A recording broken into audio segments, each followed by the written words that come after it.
For our third part of lesson 2 in unit 5, we're going to be adding and subtracting with radicals and doing operations with binomial radicals. So this is, again, what you would have done in maybe lesson 3 of Algebra 1 unit with radicals, except we're not just dealing with square roots, because that focus was with just square roots, but it was the same lesson that you did in Algebra 1 with just square roots.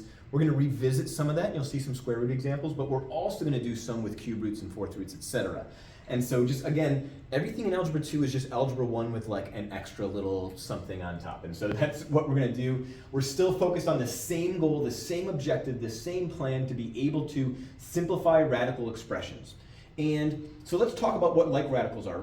Like radicals are those expressions that have the same index and the same radicand. So these, before, when we were combining radicals of different with different radicands, they had to have the same index when we were multiplying or dividing. But when we are adding or subtracting, we have to have not only the same index but also the same radicand, this expression underneath. So here this works. I could add 5 of these and 3 of these to make a total of 8 of these. Over here, this is a cube root and a fourth root. Yes, they both have 2, but this is a cube root of 2 and that's a fourth root of 2. Those aren't the same thing. So I can't make 8 of that thing because this thing is not the same as that thing. It's like having 5 apples and 3 oranges. Well, that's maybe a total of how much fruit you have, but not how many apples or how many oranges, and it can't be combined. Here we have a fourth root and a fourth root, but this is a fourth root of 3 and that's a fourth root of 2. Again, different things. And so I can't combine them with addition or with subtraction. So this is not like terms, these are like terms. And so here we have a host of these. I know it's like, oh my gosh, we have so many, but yes, lots of examples to make sure that you get it. Here we're doing square roots of the same thing. I've got 7 of it and 3 of it. So the actual math behind that is that we've got 7 and 3 square roots of xy, which means that I've got 10 square roots of xy. No one's gonna write that step. We don't have to write it, but that's how we get it. We're using distribution there. I've got 3 square roots of 6, and I've got 2 cube roots of 6 and 2 cube roots of 5. Those are not the same. We are already simplified. This is the simplified answer. We cannot combine. All right? It exists. That difference does exist, but it's that, right? So that we can't actually combine it. We can't simplify it further. That is what it is. Cube root of x, we can subtract to get 2 cube roots of x. Over here, 2 square roots of 7 and 3 square roots of 7, those will add together to get 5 square roots of 7. Here we have a square root of 2 and a cube root of 2. These cannot combine. This is already simplified. Or this is the simplified form of that. Another way to say that. Here we've got a square root of 2, a square root of 6, a square root of 6, and a square root of 2. So there are some things that we can combine. And then there are these other things that we can combine. And so I know that these are going to add up, these two are going to add up to 13 square roots of 6. I've got 9 square roots of 2 minus 12 square roots of 2 is going to give us negative 3 square roots of 2. So we can write it like that, or we can write it as 13 square roots of 6 minus 3 square roots of 2. All right, both of those answers are acceptable. We combined what we can combine, but then there's part of it that we can't. Either answer there is okay. Write down both of those answers for us so that you have that in your notes as far as, is it okay if I write it like this? Because if you don't write it, you're going to ask me that question. I'm going to say, yeah, just like we did in our notes. Example 5F. Oh, which reminds me, make sure you're calling this example 5, all right? So that when we talk about example 5, part F, you know exactly what we're talking about.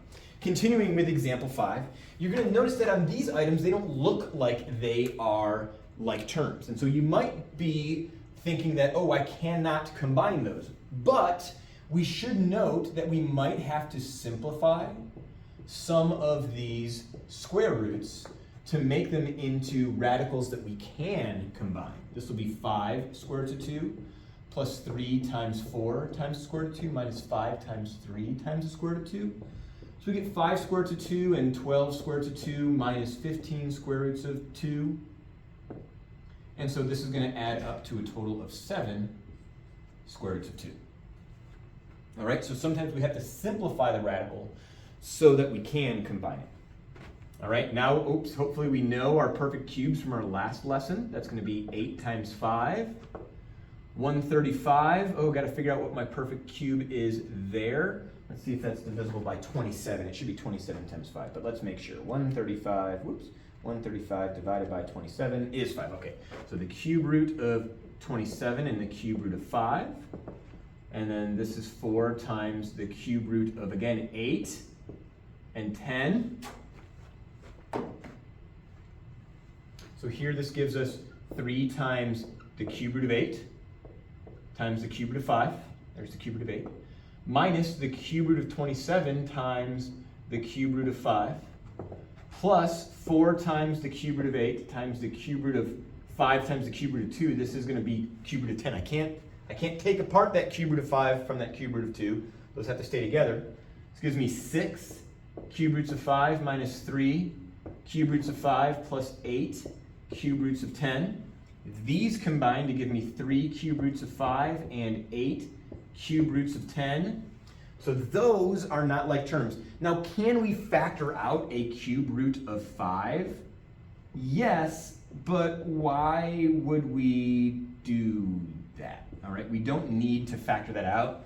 I'm going to leave this as my answer. This is true, this is acceptable, but it's not necessarily helpful. All right, so here we have our cube root of 5 and our cube root of 10 that can't combine. All right? Even though this has a cube root of 5 in it, it's also a cube root of 5 times a cube root of 2. So that's why we cannot combine those. All right, that's the end of example 5. Mark in the margin what questions you have so you can ask those in class. Here is example 6. And here we're going to be working with binomial radical expressions. Binomial radical expressions. So binomials, again, are when you have two terms joined by a plus or a minus sign. And so here, this looks like two terms, but it doesn't look like there's two binomials. Well, there are two binomials because we are squaring this. We've got this times itself. And here we can see that there's two things. So we're going to use that double distribution. Now, your Algebra 1 teacher called that FOIL. We're just going to call it double distribution. We're going to take the square root of 2 times the square root of 2 minus the square root of 3. And then we're going to take the negative square root of 3 multiplied by square root of 2 minus the square root of 3.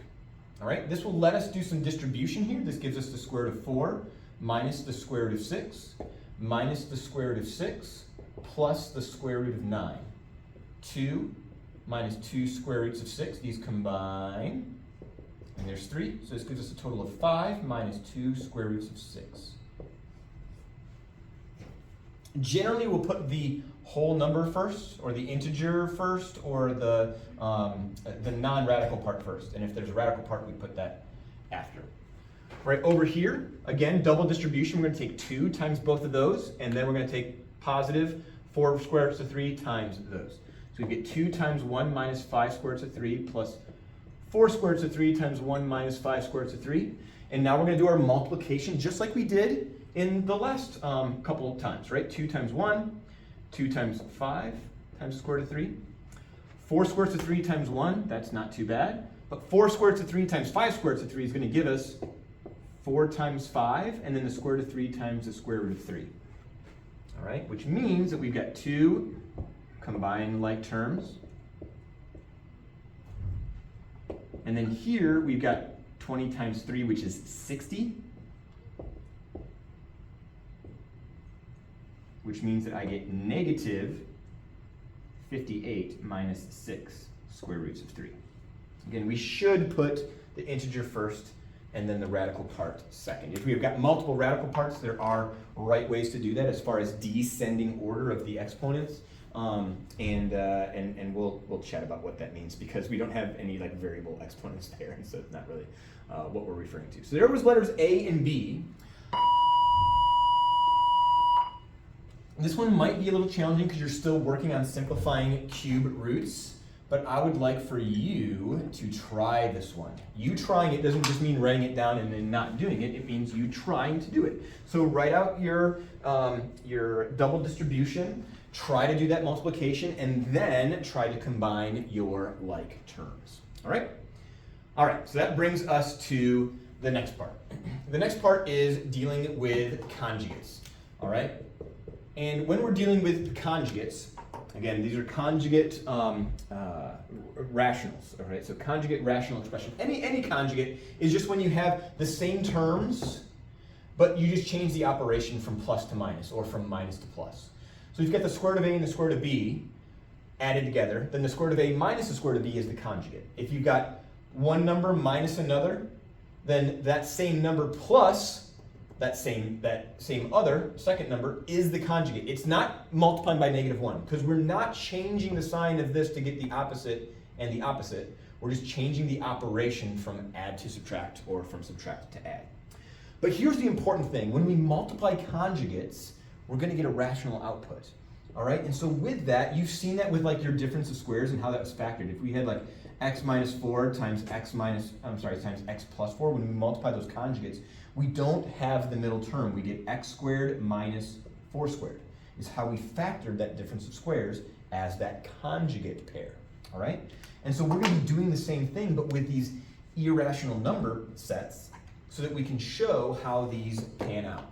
So again, we're still doing binomial multiplication, but a version of it where we have opposite operations happening. So we get 3 times 3 minus the square root of 7, plus the square root of 7 times 3 minus the square root of 7.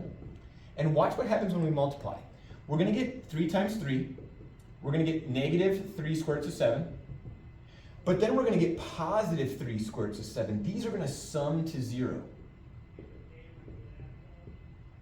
And then over here we have negative square root of 49, 7 times 7. So here we end up with 9 minus 7, which gives us 2. So when we multiply this conjugate pair, we get a rational number. All right, no more square roots. All right, now here, let's do this pair. We're going to take 6 square roots of 2 times the same thing plus, but then the same thing minus.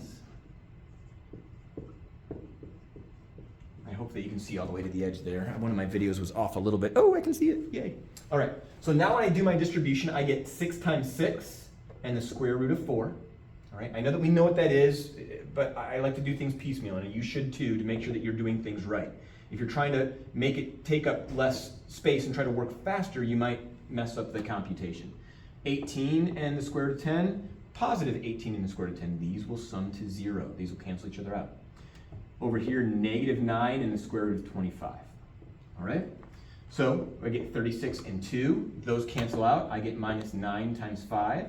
So I get 72 minus 25, which will give us 52. What is that, 47? And so what we'll have there is just a difference that ends up with a rational number. So the goal on that is to make sure that you can see that we are doing our multiplying well, our subtraction well. If we end up with this product not canceling out, then that tells us that we either don't have a conjugate or we did not multiply correctly. But wait, there's more. All right, so on this one, we're going to use those conjugates to rationalize denominator. So if we're dividing by a crazy thing there, make sure you pause that so you can write that down. When you have this crazy quotient where you're dividing, I can't just multiply by the square root of 3 over the square root of 3, all right, like we did when it was just the square root of 3 down there. Because if I do that, I'm going to get 4 square roots of 3 plus the square root of 9. So I end up with 4 square roots of 3 plus 3 in my denominator. Well, I didn't rationalize the denominator. I still have a square root in there. So we know that we're going to have to multiply by a conjugate represented as the conjugate of the denominator over itself. So we're multiplying by 1, but in the denominator, we are going to multiply those things. In our numerator, we're going to multiply these things. So let's do our numerator first. 2 times 4 minus the square root of 3 minus the square root of 3 times 4 minus the square root of 3. In my denominator, I've got 4 times 4 minus the square root of 3 plus the square root of 3 times 4 minus the square root of 3. All right, so this is what was in here, 4 plus the square root of 3. And then here's what we're multiplying by. All right? And now when I do that, I'm just going to work across here if that's all right. I just didn't have space to do that. We're going to get 8 minus 2 square roots of 3 minus 4 square roots of 3 plus the square root of 9 divided by 16 minus 4 square roots of 3, but plus 4 square roots of 3, so we know that those radicals will cancel out. And then I get minus the square root of 9. Now, I can't cancel these out because we have adding and subtracting happening here, so don't get crazy and try to do math that isn't appropriate. So we will have 8 minus 6 square roots of 3 plus 3 over 16 minus 3, which is going to give us 11. Whoops. 8 plus 3 makes 11. These are not like terms, so I can't add those, but I can add these. Minus 6 square roots of 3 over 16 minus 3. Now, if you were to type this in your calculator, with parentheses on top, parentheses on bottom, and you were to type this with parentheses on top divided by 13, they should equal the same decimal value, all right? And so if we are doing that multiplication well, multiplying by the conjugate of the denominator over itself, then things will work out well for us. So let's multiply by the conjugate of this denominator over itself.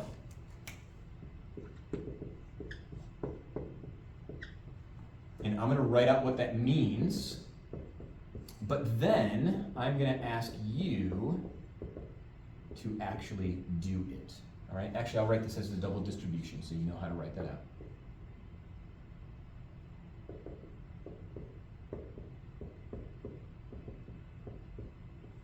So go ahead and you finish